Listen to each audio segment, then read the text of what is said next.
Hi, everybody. Welcome to Fun Friday.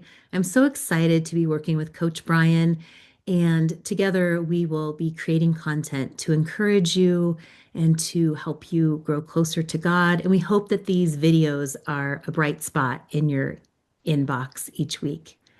This week we've been talking about hearing from God. And so we started Monday with talking about Noah and how Noah just listened exactly to God's instructions, and that's how he was able to build the ark. And on Wednesday we talked about just how do you know that it's God? And we talked about the importance of when it is him, do it the way God says to do it for as long as he says to do it. And also just a reminder that to make sure that if it's God speaking, that it's from his word and it won't be contrary to scripture if he tells you to do something. So that said, today is Fun Friday, and I have a fun story for you. There's a woman named Beth Moore. She's an amazing Bible teacher and writer, and she shares a story about God asking her to obey.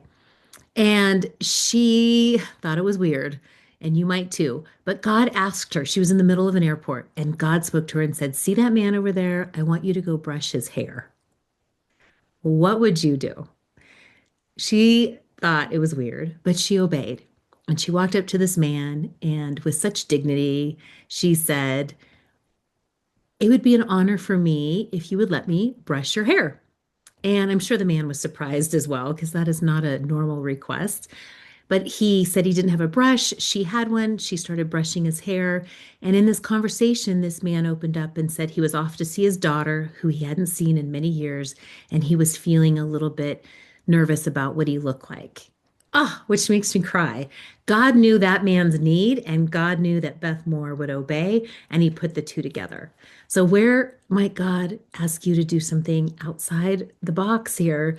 And maybe you think it's weird, but will you trust your good father that he does have the right plan? Practice listening this week. Have a great weekend. God bless you.